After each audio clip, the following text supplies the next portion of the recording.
அன்பானவர்களே, நீதிமொழிகளின் புத்தகத்தை வாசிக்கும் பொழுது 19ஆம் அதிகாரம் 11ஆம் வசனம், மனுஷனுடைய விவேகம் அவன் கோபத்தை அடக்கும், குற்றத்தை மன்னிப்பது அவனுக்கு மகிமை.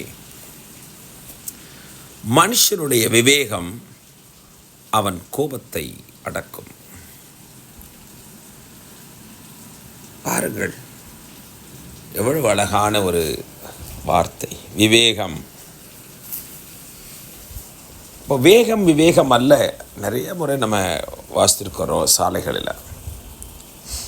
மனுஷனுடைய விவேகம் என்று சொல்வது கோபத்தை அடக்கிறதுக்கு பேர் தான் விவேகம். டக்குன்னு கோபப்பட்டுடுறோம், உணர்ச்சி வசப்பட்டுடுறோம்.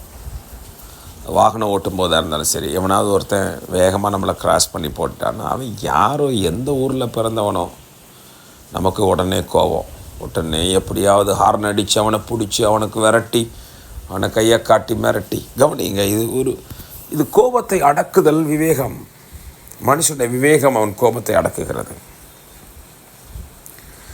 ஒருவர் யாராவது எதையாவது ஒன்று சொல்லிவிட்டால் உடனே கிளம்பி வந்து குடும்பமாக நின்று அவனை வெளியே வர சொல்லி அடித்து உபத்திரவப்படுத்தி. கவனிங்க, மனுஷனுடைய விவேகம் அவன் கோபத்தை அடக்கும்,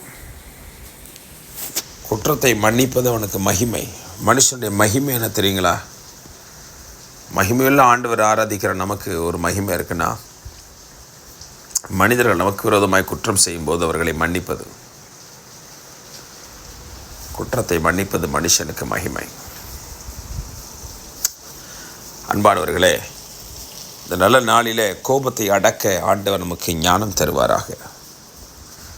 குற்றங்கள் செய்கிறவர்களை மன்னிக்க கர்த்தர் நமக்கு கிருபை தருவாராக. அது நமக்கு மகிமையாய் மாறட்டும். God bless you. இந்த நாள் ஒரு நல்ல நாள்.